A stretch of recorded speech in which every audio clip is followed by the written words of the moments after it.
آموزش سایت مای ژورنال که اپلیکیشنش هم هست که از این به بعد دیگه به جای اینکه ژورنال تریداتو بیای روی کاغذ انجام بدی، توی دفتر انجام بدی، توی این سایت خفن انجام میدی که میاد عملکردت هم آنالیز میکنه و کلی دیتا خفن در اختیارت قرار میده. این بالا که دارید میبینید نوشته اکانت پیش‌فرض که میتونید بزنید. من یه دونه اکانت انتخاب کردم، موجودیش رو زدم 1000 تا. بعد همینجوری میتونید اکانت های جدید هم بهش اضافه کنید و تو هر کدوم مثلا کریپتو کار میکنی یه جا ژورنال نویسی کنی، فارکس کار میکنی یه جا ژورنال نویسی کنی، یا اگه مثلا 2 تا حساب داری جدا جدا حساب کنی. خب برای اینه میریم اول تو بخش ژورنال ها. خب که میشه 2 حالت ژورنال اضافه کرد. من این 4 تا رو دستی وارد کردم که ویدیو آموزشیش رو براتون بگیرم و اومدم اینا رو از متا تریدر یه ریپورت گرفتم و اضافه کردم اینجا، در واقع به عنوان ژورنال ها الان اینجا اضافه شده. آپلود خودکارش چجوری از متا تریدر؟ شما این گزینه بالا رو میزنی، بعد میگه اگه متا تریدر 5 اینو بزن، اگر فایل متا تریدر 4 اینو بزن. حالا اینکه فایل رو چجوری در بیاری، خب آموزشش اینجا هست. مثلا از متا تریدر 5 اینو انتخاب میکنی، میری تو قسمت تو خود متا تریدر این پایین اینجایی که معامله اینا هست، بخش هیستوری رو میزنی، روی یکی از معاملات کلیک راست میکنی، این ریپورت رو انتخاب میکنی و بعد میای فایل HTMLش رو یه جا سیو میکنی. سیو که کردی، چون از متا تریدر 5 بوده، اینجا میای آپلود میکنی. آپلود که کردی میره توی بخش ژورنالات که اینایی که داری میبینی به اون صورت اضافه شده. خب بعد حالا ژورنال هایی که اینجا لیست شده میتونه هم لیست باشه، میتونی هم جدولیش کنی و این بالا یک سری تب دارید میبینید. میتونید فایل اکسلش رو در بیارید و ازش استفاده کنید. میتونید مرتب سازی کنید بر اساس جدیدترین یا قدیمی‌ترین معاملاتتون، بر اساس بیشترین سود یا کمترین سود و یا بیشترین ضرر یا کمترین ضرر. یه سری فیلتر هم میتونید بهش بدید. خب اینکه نمایش بر اساس سودها باشه، بر اساس ضررها باشه، معاملات بای باشه، معاملات فروش باشه، یا بازه زمانی بهش بدید، یا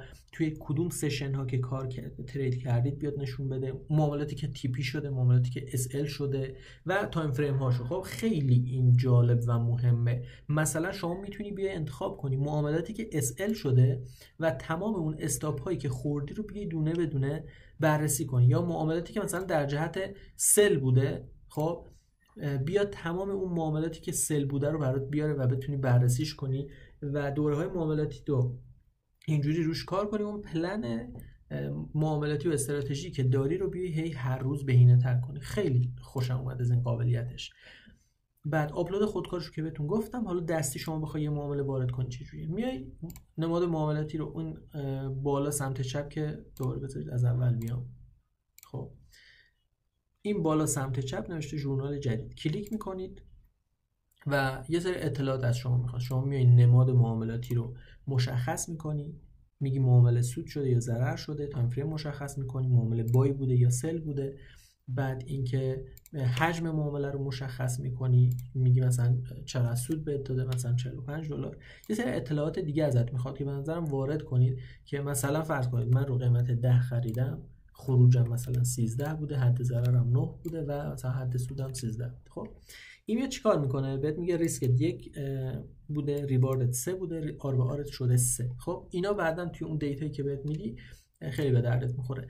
دلایل ورود و خروج، مثلا من اسمارت مانی کار میکنم، یا مثلا اصلا میتونی اینا رو پاک کنی، بنویسی به جاش مثلا ستاپ شماره 1، مثلا خط روند شکسته شد تو پولبک وارد شدم، یا ستاپ شماره 2 که مثلا با سطوح در واقع اومدم ازش استفاده کردم و وارد شدم.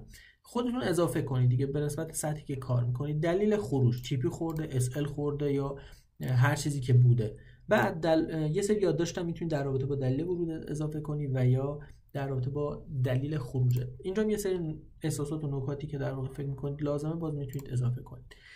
یه چک لیست اینجا داره که من خودم اضافه کردم، که فرض کن نوشتم اسمارت مانی چک لیست. خب اینجا توی تایم 4 ساعته و 1 ساعته میام ساختار مارکت رو مثلا بررسی میکنم، بعد اوکی بررسی کردم. اوردر بلاک 1 ساعته دیدم، اوکی انجام دادم. ریفاین اوردر بلاک توی تایم 30 دقیقه و 15 دقیقه اوکی انجام دادم. مثلا RSI رو چک کنم، اونم تیک میزنم، یا مثلا بیام تاییدیه‌مو توی تایم 5 دقیقه یا 1 دقیقه بگیرم، اوکی همشو چک لیست میکنم. حالا کامل ترش میخوام بکنم، فعلا کامل نیست. بعد ببین اینا داره اضافه میشه به ژورنال این معامله. بعد میام یه عکس ازش میذارم، یه وایس در رابطه باش اگه خواستم ضبط میکنم، اون ژورنالمو سیو میکنم. حالا توی اون بخش آنالیز میاد به من میگه که شما مثلا اگر چک لیستت این بوده، اکثر معاملاتت تایید مثلا 5 دقیقه‌ای بوده، توی اکثر معاملاتت مثلا اوردر بلاک 1 ساعته بوده، مثلا خیلی مثلا فقط 30% از معاملاتت اوردر بلاک 1 ساعته رو ریفاین کردی، یا مثلا توی 40% از معاملاتت RSI رو اومدی و در واقع بررسی کردی. وقتی اینا رو تیک میزنی، خب خیلی مهمه، باعث میشه این دیتایی که بهش بدی قشنگ عملکرد تو بیاد در واقع برای تحلیل کنه و بعدا در اختیارت بذاره. این چک لیست هم اینجوری در واقع نوشتم. خب حالا بعدا کامل ترش میکنم. توی نوشتم تایم 4 ساعته و 1 ساعت ساختار مارکت رو بررسی کنم، اوردر بلاک تایم 1 ساعت رو مشخص کنم، مثلا توی 30 دقیقه و 15 دقیقه ریفاینش کنم و بعد بیام RSI رو چک کنم. حالا خیلی کامل ترش قرار بکنم و بعدا دور براتون میذارم توی پیج و استوریا. یه سری ابزار داره، تقویم اقتصادی بهتون میده، سایت فارکس فکتوری فکر کنم همون، بعد ساعت فارکس بهتون میده، بعد یه تست داره که من نمیدونم چیه واقعیتش، اینا رو بررسی نکردم. یه واریز برداشت داره که من اینجا یه موجودی موقع حساب باز کردن 1000 تا بهش اضافه کردم که همینجور فیک زدم، یعنی عددش خودم زدم، موجودی واریز نکردم فعلا، که اگر برداشت کنم بعد واریز کنم همشو اینجا میاد برای من، یا خودم می نویسم یا احتمالاً دیگه خودش انجام بده. قیمت بازارهای مختلف اینجا برات نشون میده، یه سری یادداشت میتونی خودت اضافه کنی در رابطه، حالا مثلا بیای دوره معاملت رو هر ماه یک بار انجام بدی، تحلیلش کنی، اون ژورنال معاملاتی که داری و یه یادداشت در رابطه باش بذاری. و یه سری ژورنال ها رو میتونی حالا علامت بزنی، اونایی که میخوای بررسی کنی یا یه نکته داره و اینا تیکشون رو بزنی، بعدم بیاد اضافه بشه بکنم به این ژورنال برگزیده برای بررسی کردن.